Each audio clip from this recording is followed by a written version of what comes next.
Good evening, and welcome to another edition of Tell the Truth and Shame the Devil. I'm Jennings Bernard, your host. As always, you can catch me right here each and every day, Monday through Friday, from 5 to 6 p.m., or whenever I am available. Tell a friend to tell a friend that Tell the Truth and Shame the Devil is on the air. You know what we do here. We talk business, legal, social, whatever affects you, we talk about it here on Tell the Truth and Shame the Devil. Without any hesitation or reservation, we bring it to you so you can think about it, talk about it, and do something about it. And believe me, ladies and gentlemen, we have a lot that we need to be doing about the city of Memphis, about the leadership in the city of Memphis. Everything that affects us in this community look like it's just wrong. Uh, Crime is getting better. People who want to protest about the help that we got to get the crime down. If it was your family member that was laying somewhere on the slab because of the violence in Memphis, you would be singing a different tune. I put that on your table, I put that on your lap, and the main one who are protesting, from the elected officials to the activists, let it be your family. Let it be your daughter, your sister, your brother, your mama, your daddy, that one of these criminals that exist here in the city of Memphis have killed them. The question would be, what would your tune be? Would you be singing a tune protesting against the people who are here to make sure you are safe? But you're willing to sit back and accept lies from these weak so-called leaders we have in this community because they are lying to protect themselves. If they're wanting to run again for another position, or they're running for a position. They don't want to let you know that they have failed you because they really think that you don't have enough sense that God gave you in your head to realize that they have failed you. But they march around, they want to hold gathering down to tell you, oh, we going to do better. You should have been doing better when you went into the office. You have let us down, the community. But then again, you'll find some people who will fall for the okie doke. They do it every day in the city of Memphis, one way or the other. They're going to be persuaded. They're going to believe it because they'd rather hear a well dressed up lie than the naked truth. That's ever, if it ever been a statement, that's whole truth and water, that is it. They'd rather hear a well dressed up lie than the naked truth. And what we're doing here is telling the truth and shaming these devils. Ladies and gentlemen, welcome in, welcome in. I'm Jenny Ward, and we're glad to have you here this evening. I was looking for my guest to be here, but he has yet to arrive. Uh, Sent him a couple of texts to make sure that he knew we was due today. I haven't heard from him. But hey, the program will go on regardless. If we hear from him or don't hear from him, uh, we will go on. The number is 901-288-5779. Again, 901-288-5779. My guest today would have been the candidate that's running for the county trustee. And I give anybody the benefit of the doubt. Uh, he's working in that office. Something may have come up, but I didn't hear from him. So normally my guests get here around 4:30 or 4:45, so we can make sure everything is working and functioning for you. Because I am a creature of habit. Whatever I do, I want to make sure it's 100% for myself as well as 100% for you. Maybe he walked through the door in a minute, but if not, we do what we have to do. Well, guess what? They said the forensic audit is on its way. They got to tighten up a few things before they get it out because they don't want to have to redo it over again. And that makes a whole lot of sense to me. You want to make sure that uh, what you're doing is airtight and you don't have a judge or anyone else telling you to go back and redo it over. So we got legal teams in the state of Tennessee. We got an attorney general for the state of Tennessee and lawyers who work for us in Nashville to make sure that this move to take over the school board is airtight. Uh, I still say, and some agree and others do not agree, but I still say that the school board failed us from the top to the bottom. They failed us when they went against the superintendent that was making things happen, that was looking into things, and they removed her in only 9 months. Here we are dealing with an individual that they put in an interim, and what is the first thing he do? He takes care of his wife and her business with the school board. That tells me that that's nepotism, favoritism, and the first action that Roderick Richmond, interim superintendent, does is take care of his family. Now, if he take care of his family, then he would take care of his friend. So the forensic audit is just a peep. They're giving us a little bit. They said it is concerning about could be a few things, but it could be concerning, in the words of Representative Mark White. Some of the things are concerning. Now, concerning being prior law enforcement can mean a lot of things.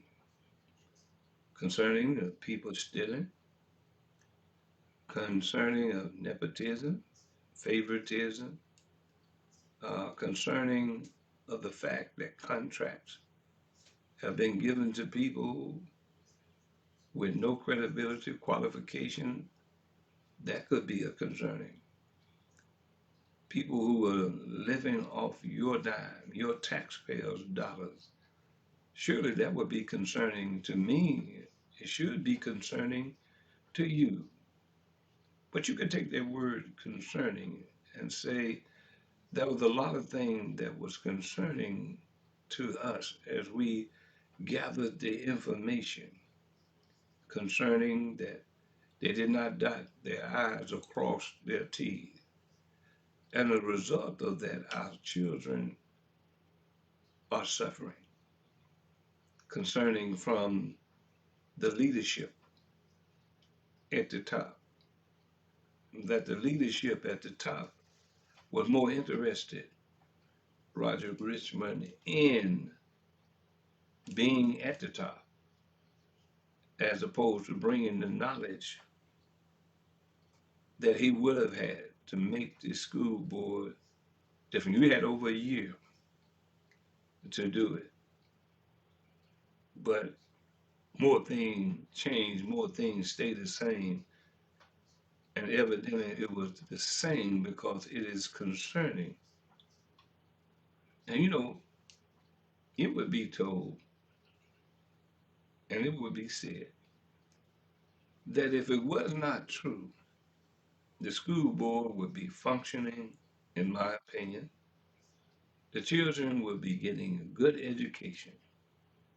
The parents would be informed on the progress. The parents would be taking part in this school system. But it may be concerning that the communication between the parents and the school board and the leadership is concerning because there was no communication from the school board, from the interim superintendent, and all who work at that board to make up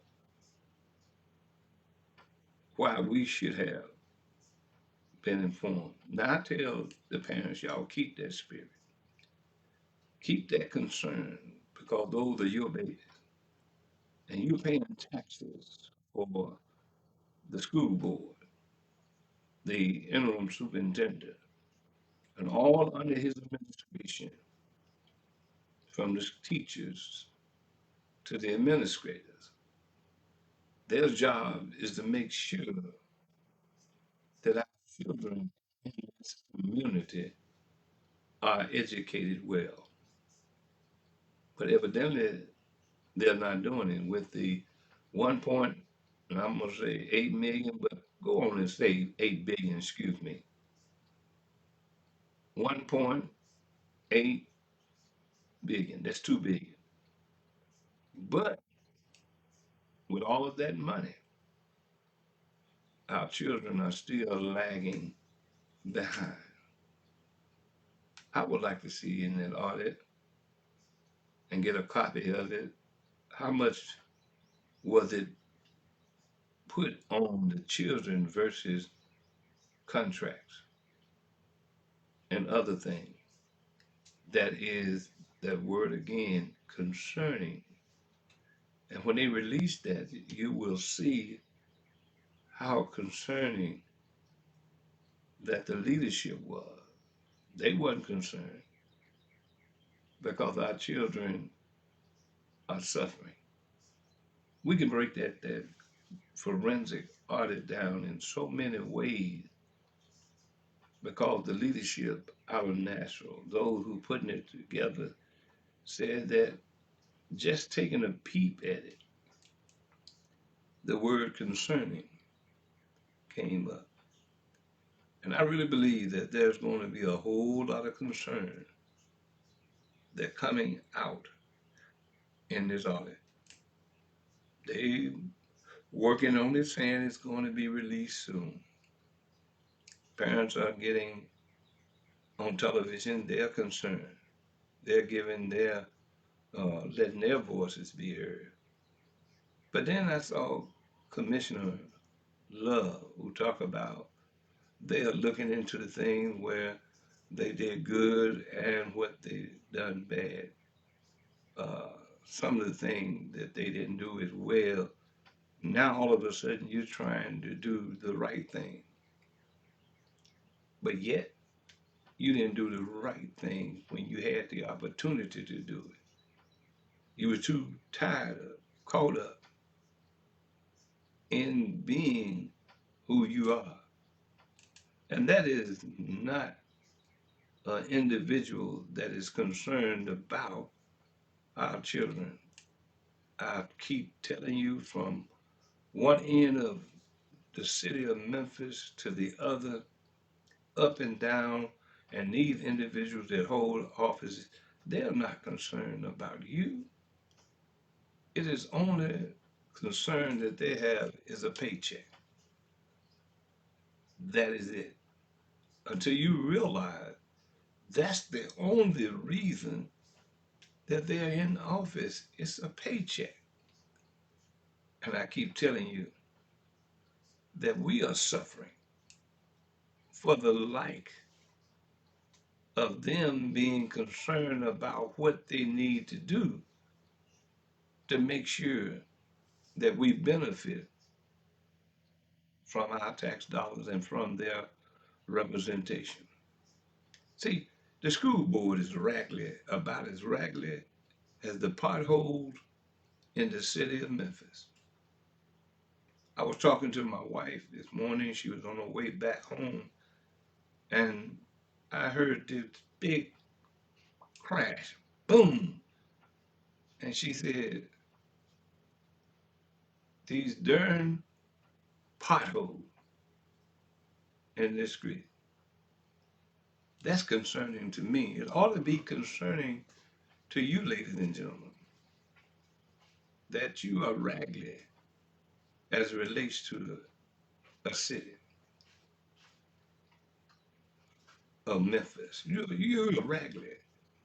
And there were certain part of your city looked well, dressed well. If you had an outfit you had to put on in the city of Memphis, East Memphis would be sharp and dressed well. But when you look at North Memphis and South Memphis, you are raggedy. You got holes in your pants.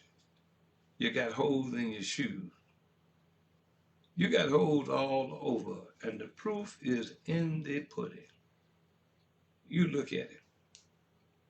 The city of Memphis, when it comes to the north and the south, you are raggedy. And I was finna use the term that people used to say. They used to say that your head is about as nappy as the sheep behind, but your city is about as raggedy that it can be when it comes to the north and south Memphis. And guess what?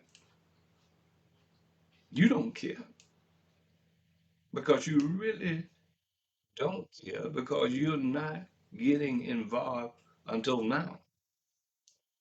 And we're going to see how concerned you really are when it comes to the time for you to vote. I keep saying I hold it, and I will still say it. I believe everyone that is elected need to go because they went under your watch. And you got people here that can step in and still run government. There was a lot of questions that I had for Joseph Lee today. He's running and has been working in that office of trustee. We were going to ask him a question in regard to that. We have a county commission chairman saying that we can't pay our bill. We have $41 million in debt, but we'll be able to pay our bills when the trustee office give us our money. We was gonna get into that. I got several questions that I was gonna ask him in regard to that. He's there, you know. Ask him the question: what is the agenda that you have in regard to you, the bank? Tell us why and how the office of the trustee work. I'm pretty sure I know how it works because I go back as far as when Bob Patterson was the trustee. We used to have the conversation when I see him from time to time. And I would ask Bob, how was it? And how is the trustee department? He said, we mighty fine, we good, we good. But what happened between Bob Patterson and the other people that was in that office? What happened? If we were good under Bob Patterson, why are we not good now under Regina Newman? She's not running anymore. She finna pass the torch over there to one of those candidates that were getting. So we had some questions today, really some concerns about that office and why that we can't pay our bills until we get money from the trustee who have collected the tax from your property tax. My concern again is We come up with all these projects. We want to build a new jail, but we broke. We want to build, they have already started on Region 1, the old commercial appeal building on Union. Already, just like Elon Musk, he started working before he got the approval of the city council. They already working, but they said we broke. Did we tell them to go on and start working once the trustee gave them the money? See, and understand this. So, for those who don't understand, we were going to get clarification today from our guest, Joseph Lee, who failed to show up, and we'll see what he has to say, and I'll relay that to you when we talk. I called him 2 times and texted him 1 time, but I got no response. And I would like to know why he tell me that he would be on the show today and didn't show, didn't call, didn't text, didn't do anything. But he had the answers. I'm pretty sure he had. I'm pretty sure she had the answer to why that we are broke, because that's what the chairman of the county commission said when they asked her, "Why are you saying that we can't pay our $41 million bills?" And she said, basically, we broke. Again, we waiting on getting paid from the taxpayers' money before we can move forward. So that was in January 1st of this year that they was waiting to get their money. So evidently they got the money, and now they're working on another site for Regional 1. They are still talking about, it's in the planning stage to find a place for the new jail. And it's going to cost right at $1 billion. And where is the money coming from? It's coming from your property taxes and all other taxes that they want to implement and put on you. There's more taxes coming.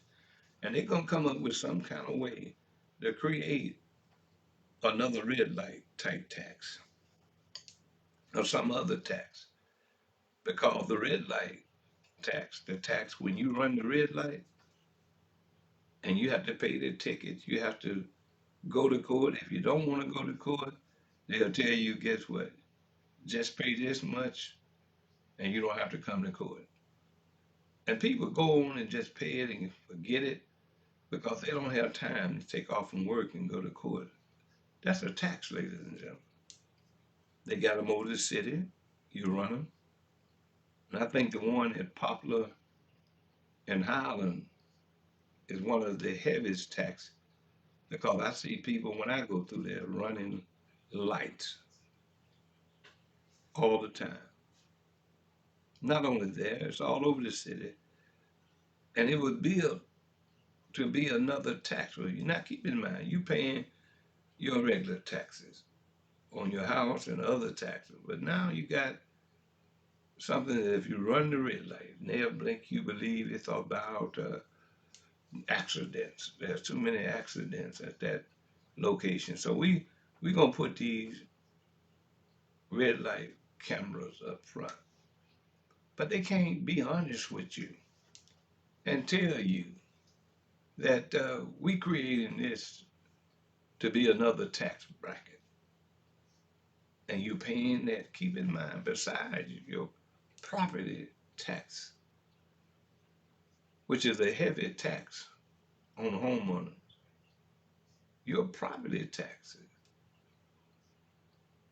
that burden is a burden within. Say, I understand that. I understand the fact of the tax on property, but guess what? I always said you can buy $100,000 car, but if you buy that car, you can pay it off 5 to 7 years. But if you buy $100,000 house, some cases it's going to take you 30 years to pay for that. That don't make sense to me. But you're being taxed. Taxes on this home that we have right here. We got to pay taxes on it. You got to pay taxes on it. But then you're being taxed in other ways. Like I said, the red lights. And they gonna come up with some more taxes now. Because that's the only thing that the leadership in Memphis know how to do is tax their way out of every situation that exists in this city. Oh, we got a new plan. We're gonna do Tom Lee Park. That's gonna cost you 2 million. Tom Lee Park. How much money has Tom Lee Park brought in? Like we want to build a riverboat, get people come in on the boats from New Orleans, Chicago, and you go down there during the winter time. I remember the last time I was downtown and went down there through the river. It was closed.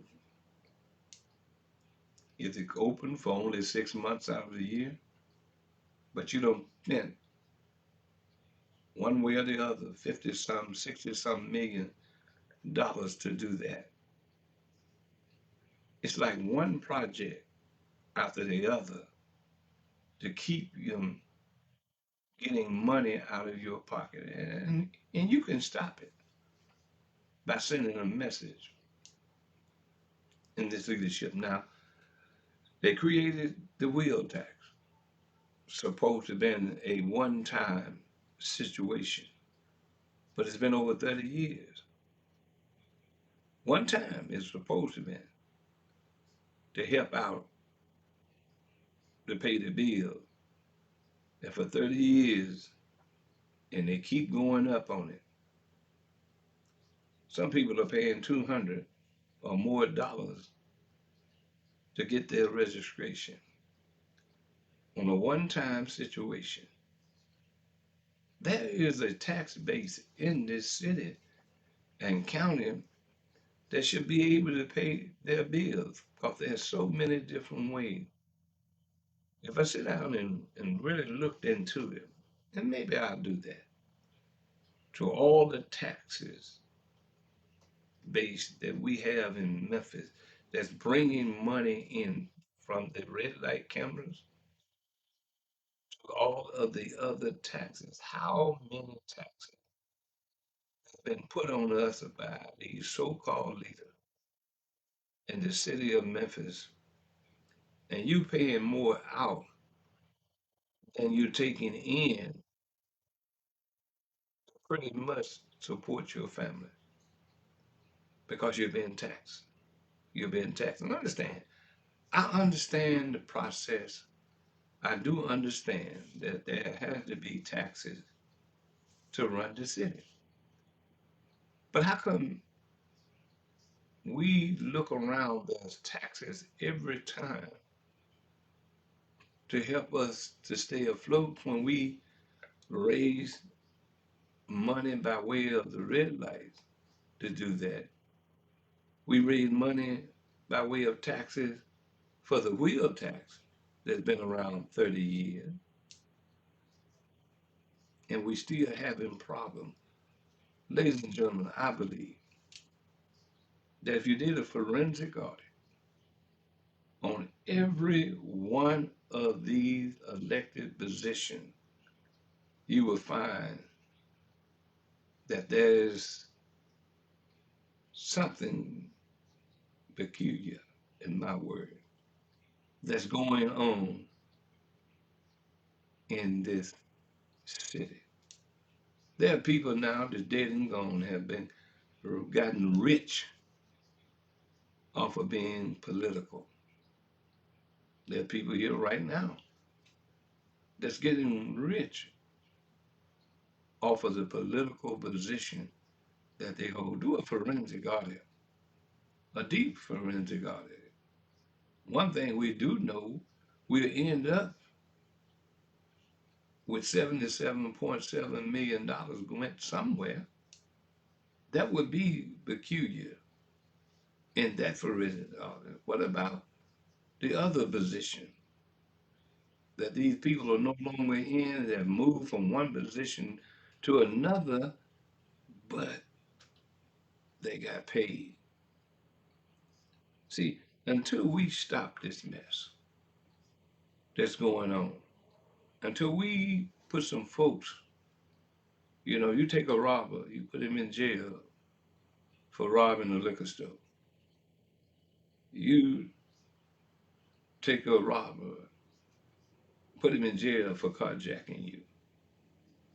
See, robbery is robbery no matter what position that you took the money from. Robbery is robbery. So if you look at, in my opinion, these positions and do a forensic audit, the courts couldn't hold the thieves that would be going through the court system because they half want to work. Some want to keep the position because they need the money. He who failed the plan, uh, they will fail the plan. They will fail. They will do that. They'll do it every time. But when will we get enough? When will we do that? When will we do that and send a message, ladies and gentlemen, to the people that this no longer is going to exist? We took all we're gonna take. And come April 15th in these primaries and in August in the general election, we need to send a message. That message needs to be loud and strong that we are taking all we're gonna take and we're not gonna take it anymore. And these people who are running with no qualification for the position, but running for a paycheck, they need to get a job. I worked all my life. Others can do the same. But when they find a niche, a way out of doing what they want to do and get away with it because you are not concerned, ladies and gentlemen, they're going to get over on you every time. So it's important for you to understand. It's important for you to take notice of these people who are in office and you raggedy. Your community is raggedy. But if Memphis looked like a brand new outfit, but what about you? See, I do what I do because now I don't want my community to be raggedy. I demand as a taxpayer that I get equal treatment for my tax dollars, the same as the people in East Memphis and other places that look better than North or South Memphis. Ladies and gentlemen, I do appreciate you tuning in and being a part of this program as always. We really do. Uh, on tomorrow, we will have Michael Poe, candidate for sheriff, coming in. And on April 1st, we have another candidate coming in for sheriff, Reginald Hubbard. We'll see what they have to say. And I'll keep you informed as to what happened to our guest, Joseph Lee, running for the trustee. And I had some questions here, a whole lot of questions that you really would want to know as it relates to the trustee's office. We're going to keep him here. Maybe he'll come later. He'll give me an answer as it relates to why he couldn't make it today and understand. I give everybody opportunity to tell me why they couldn't make it, but then if they don't, then you understand the man or you understand the woman when you go in to the voting booth. I'm Jennings Bernard. I appreciate you tuning in and being a part of this program today. We're going to do it short today. We've been with you for 38 minutes, and we definitely appreciate you.